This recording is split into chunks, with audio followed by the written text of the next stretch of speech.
Hello বন্ধুরা, রবিনার ব্লগে আপনাকে স্বাগতম জানাই। আজকে আমি বানাতে চলেছি ব্রেড ভুজিয়া। আমি এখানে সব সামগ্র সবজি সব নিয়ে নিয়েছি, এখানে ব্রেড নিয়ে নিয়েছি, সব কিছু আমি নিয়ে নিয়েছি। এইবার আমি কি করব, একটা কড়াইয়ের মধ্যে আমি কড়াইটাকে গরম করে একটু সাদা তেল দেব। সাদা তেল দেবার পর একটু গরম হয়ে যাবে সাদা তেল, তারপরে আমি দিয়ে দেবো একটু রসুন কুচি।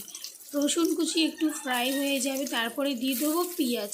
পেঁয়াজ দিয়ে দেবার পর একটু আমি ভালো করে ওটাকে মিক্স করব, মানে ফ্রাই করব, ভালো করে একটু ফ্রাই করব। তারপরে একটু কাঁচা লঙ্কা দিয়ে দেবো। কাঁচা লঙ্কা দিয়ে দেওয়ার পর একটু ভালো করে ওটাকে নাড়াচাড়া করতে হবে। ভালো করে একটু নাড়াচাড়া হয়ে যাবে, একটু পেঁয়াজটা নরম হয়ে যাবে।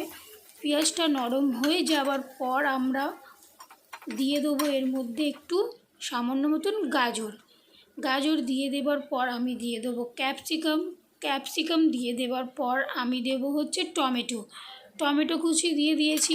টমেটো কুচি দিয়ে ভালো করে ওটাকে নাড়াচাড়া করে ভালো করে ফ্রাই করতে হবে যতক্ষণ না একটুখানি নরম হয়ে যায়। তারপরে আমি একটু সামান্য মতন নুন দিয়ে দেবো, যতটা টেস্টের অনুযায়ী আপনারা দিতে পারেন নুন।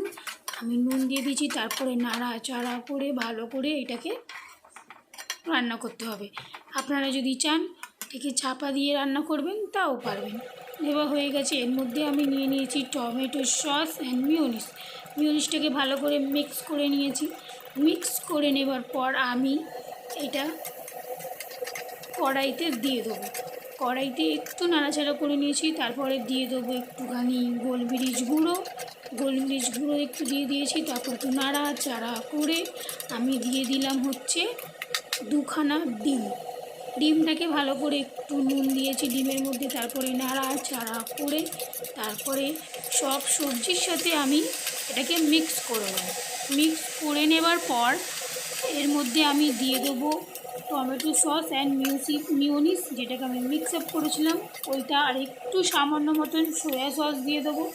সয়া সসটা পুরো ভালো করে দিয়ে একটুখানি সামান্য পরিমাণে আমি জল দিয়ে দেবো। জলটা দিয়ে দেওয়ার পর ভালো করে একে নাড়াচাড়া করে নিতে হবে। তারপরে ব্রেডগুলোকে কুচি করা ব্রেডগুলোকে আমাকে ওর মধ্যে দিয়ে দিতে হবে। কড়াইয়ের মধ্যে দিয়ে তারপরে ওকে ভালো করে নাড়াচাড়া করে তারপরে আমরা এর মধ্যে দিয়ে দেবো গ্রেট করা চিজ।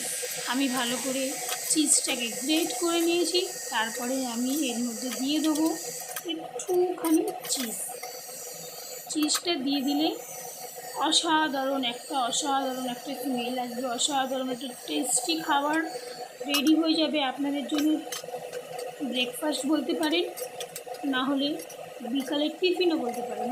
আপনারা একবার করে দেখবেন, এটা অনেক সুস্বাদু খেতে হয়, চট জলদি তাড়াতাড়ি রান্নাও হয়ে যায়, অ্যান্ড খেতেও অসাধারণ লাগে। তারপর আমি সার্ভ করে নিলাম। সার্ভ করার পর দেখতেই পাচ্ছেন পুরো রেডি হয়ে গেল। তারপরে হয়ে যাবে আমাদের।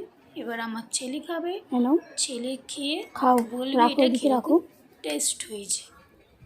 ও এক্ষুনি খেয়ে দেখবে। এবার খেয়ে নাও তাড়াতাড়ি। ও এবার খাবে, খেয়ে বলবে কীরকম টেস্ট হয়েছে আমাদেরকে। তোলো ভালো করে তোলো, খাও। এবার খেয়ে নেবে, খেয়ে আমাদেরকে বলবে কীরকম হয়েছে, বলবে অসাধারণ টেস্ট। থ্যাংক ইউ বন্ধুরা, আমাকে এরকম সাপোর্ট করবেন, লাইক করবেন, কমেন্ট করবেন অ্যান্ড শেয়ার করবেন। এই রেসিপিটা বানিয়ে দেখবেন।